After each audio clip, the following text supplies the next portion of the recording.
Well, hello, everybody. It is the 25th of February, 2016. It's about 10:30 in the morning. I'm sitting in my living room looking out through the sliding door into my backyard. It is a beautiful day. A beautiful day. I'm enjoying the time of just sitting and thinking upon the things that God would want me to share with you today. And as I was reading today in 2 Timothy chapter 1, I believe it is, yes. And I came to this verse. 2 Timothy chapter 1 and verse 5 and 6. And this is Paul writing to his spiritual son, the Apostle Timothy. For I am mindful of the sincere faith within you, which first dwelt in your grandmother Lois and your mother Eunice, and I am sure that it is in you as well. For the reason I remind you, to kindle afresh the gift of God which is in you through the laying on of my hands. For God has not given us a spirit of timidity, but of power and love and discipline. Wow, those are some powerful words. I began to look through other scriptures that talked about this, the laying on of hands, sometimes called an impartation. An impartation, I wanted to look up the definition so I could share it with you. And this is what I found. It comes from a Latin word, impartere, meaning to share. It was later into a Middle English word in the 1400s. But it means to share. Here's a few other uses of it. This was from an Expositions of Holy Scripture by Alexander Maclaren, a well-known historical theologian. On his side, the love, the impartation, the indwelling are all perfect. Okay? Another example. Again, this is from Alexander Maclaren. Remember, too, that the impartation of this highest good is one of the main reasons why we ourselves possess it. So the laying on of hands has a purpose of sharing a word from God, perhaps that the person who is receiving the laying on of the hand and the person that is laying the hands on, or even persons, is sharing something from God, either something that they have received, something that they have experienced, but they want it to be passed. They want it to be passed on to that person.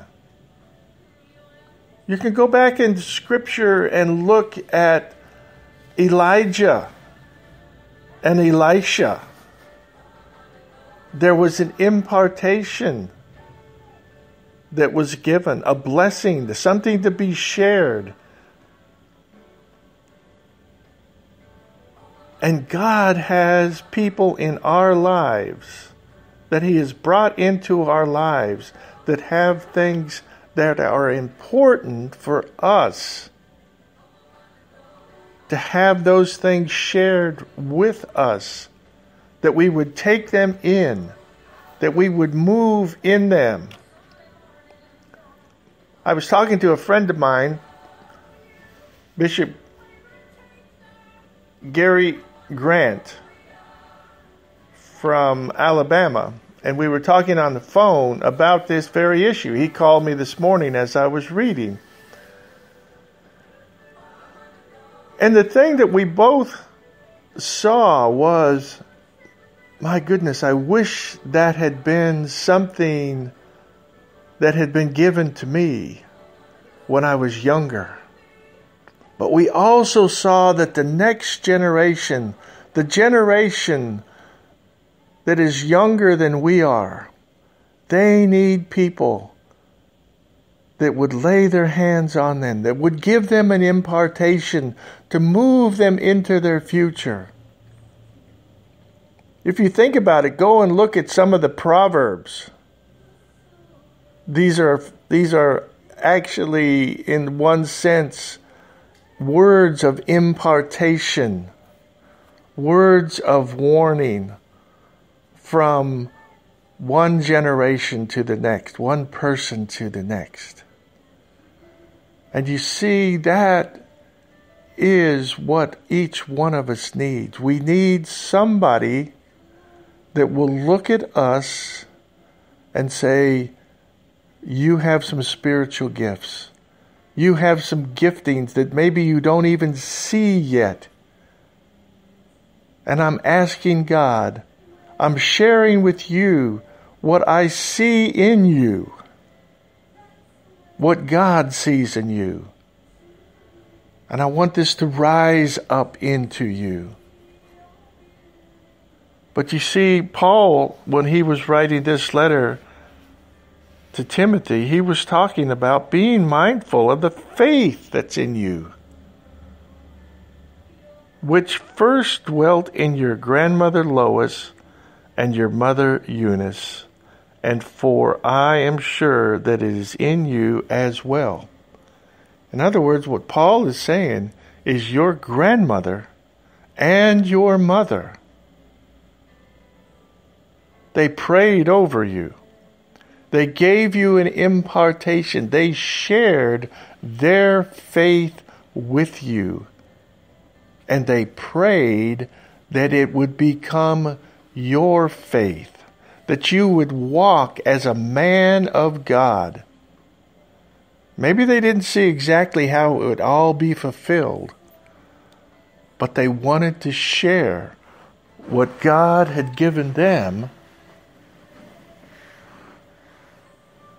And now it was for Timothy to walk in that. And Paul is reminding him of it. You know, one of the greatest things we can do in our life is to share the blessings that we have received with another person. Think upon this. We see a lot of troubled youth today, even youth within the church that have challenges because it's a difficult time to grow up. They need the older generation to come and lay their hands on them, to give them an impartation, to move them forward in the things of God, to see transitions take place in their life. So this was a great lesson for me today of seeing what God would have me share with you. This is an impartation, and I pray right now that all that are listening, that you will remember those things that have been imparted to you. Dust them off. Remember them. Make them fresh. Revive them in your life. And see where God is going to move you into the place that was established, the place where He can bless you even that much more. This is a time that God says, I want you to carry my mark upon you. I want you to carry my compassion within you. I want you to see the future that I have laid out before you. And not only that, I want you to go forward and share it with others. That you will make a difference and that you will add my value to their life. This is Douglas Allen Frazier with a word for today that will change your life.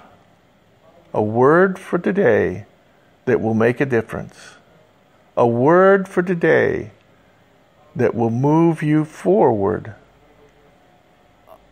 in the limitless destiny that God has set before you. We will see you later. We will see you here. We will see you there. And we will see you and hear you upon the air.